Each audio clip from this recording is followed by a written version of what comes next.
Hey, this is former Bearcat utility knife Jordan Grove, and you are listening to Bleeding Green with Matt Daniel. Go Cats. And welcome back here on Bleeding Green. Very proud to be joined by newly signed wide receiver for the Bearcats, Maximo Filion, and from down in Kansas City, Park Hill. And Maximo, man, thanks so much for taking some time and coming here on Bleeding Green with me. Of course, man. This is a lot of fun. Has it been kind of crazy? Has it kind of been? I mean, I know you were one that committed earlier on. It wasn't quite on signing day, but has it? I know you had something at the school and things for signing day. Has it been kind of crazy for you? Yeah, so we did a sign day at the school. I gave a speech to the crowd and basically just telling the crowd how much I love Northwest. And I going back to what you said earlier, yeah, I was one of the first commits in my class actually. I committed in the summer right after an individual camp. I did two camps up at Northwest, one individual and one specialist. And as soon as Coach Sturdy offered me, and I took a couple of days and I pulled the trigger and committed. Well, what is it about Northwest that was so? I mean, I'm sure you had other schools wanting to sign you too. What made Northwest the perfect fit for you?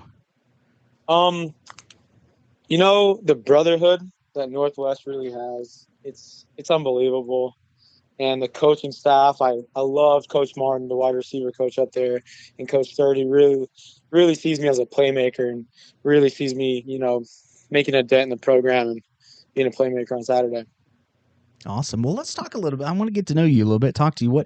I mean, you're a football guy, track guy now. What did you play all kinds of sports growing up, or was it? Did you always know that you really loved football, or did you play all kinds of sports growing up? Yeah, so growing up, my dad actually played semi-pro football for Kansas teams, Kansas Chaos, and I grew up around football. And actually, for a long time, I did martial arts. I'm a second-degree black belt right now, with my parents own a dojo out in Gardner, Kansas, so that's pretty cool.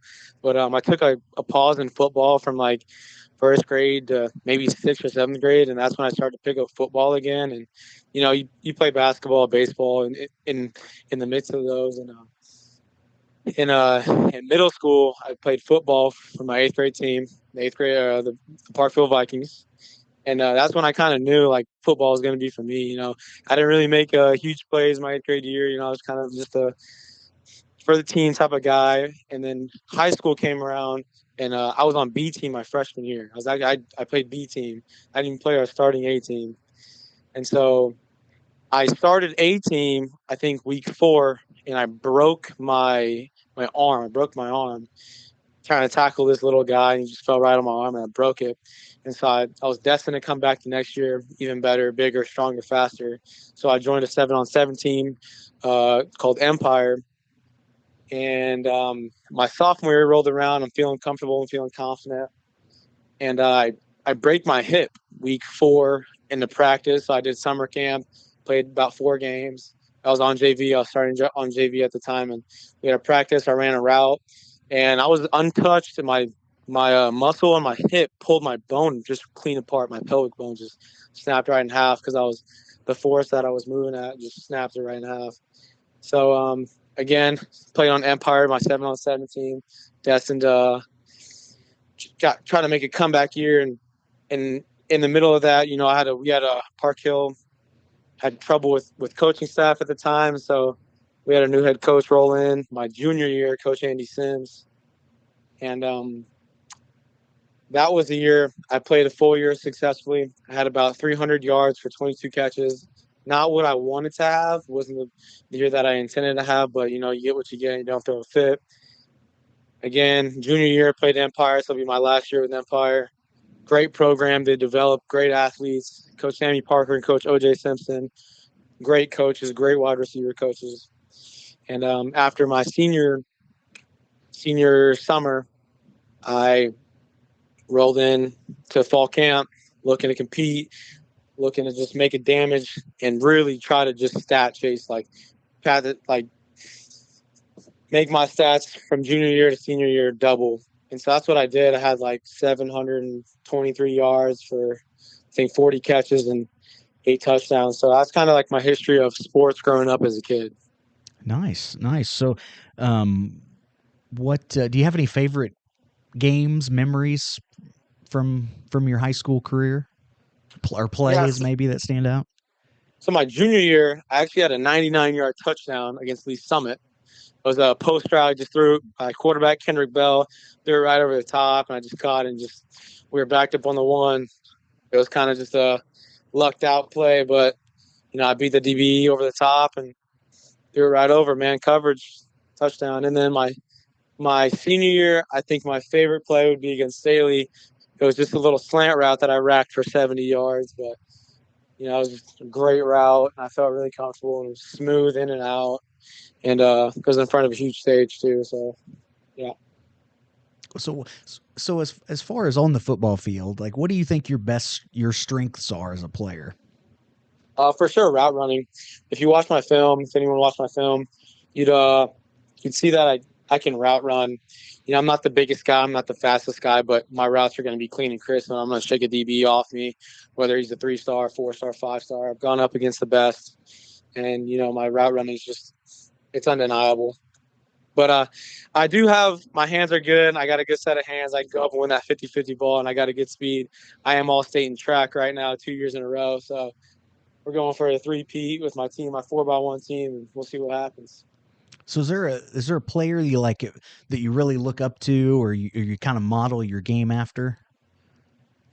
Um, I haven't really thought about that, but if I were to model my game after a professional player, I'd go Stephon Diggs. Because when you watch Stephon Diggs play, he's just such a precise route runner, and he's not the biggest guy, he's not the fastest guy, but he's gonna shake you at the top, and that's just what it is. All right, awesome. So I have a question that I always like to ask everybody. Are you a superstitious guy? Do you have any like pregame rituals, like Oh through high yeah, school? I definitely am very superstitious. I pray before I play. It's what I call it. Pray before you play. Get down on the 30-yard line, and I hit my say my prayer, every single prayer. So God, please keep me safe. Help me win this race. So I say that before I run a track event. And I say that before I play on the football field in front of it. All right, awesome. Well, what do you like? Do you have any hobbies? What do you like to do off away from the football field? So right now, I am currently in a DECA. If you know what DECA is, it's a business competition, and it's where you role play these scenarios, and there's different categories you can choose from. But right now, I've been devoting a lot of my time to my project. Competition's coming up soon, and I got to go compete against some really really smart kids, and that's what's been taking up a lot of my time. So I made a fake business, pretty much is what it was. I got my website, business cards, my pamphlet, and I'm ready to go compete with that here soon. Also, just working out, hitting the gym a lot. I have a workout routine. I wake up around 5:30, and I'll hit the local gym, Genesis, right across the street from me. And then I have school weights, lifting there. And then after weights, I go work out with my trainer, OJ Simpson. And it's not the OJ Simpson you could be thinking of. They just have the same names. Yeah, But I saw him on Twitter, and I was like, wait, OJ Simpson? Oh no, yeah, okay.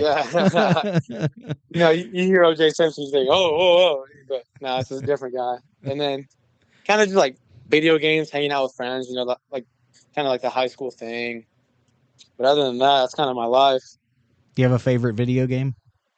Um, Let me think. Uh, Grew up my all time favorite video game, which is probably the most like the best video game that's ever been created, was probably Fortnite in its prime. When I was in seventh, eighth grade, and I'm playing Fortnite up till 3, 4 a.m. Playing with my buddies, just talking about random stuff. Like time, like paused. I completely forgot about time, but I'd say Fortnite around then, and you got 2K20, the basketball game. I was a big fan of 2K20 and 2K19. I didn't get 2K21 because that was kind of when life started taking a adulthood toll on me. So, but yeah. All right, fair enough. Well, I'm almost 40, and I still play lots of video games, so No, there's hope at the later on. I love video games. Love, love, Uh, love. Awesome. Well, Maximo, man, I sure appreciate you coming on. We're so excited to have you as part of the Bearcat family, and we're excited to see where your journey takes you. Thank you so much. Thank you for having me.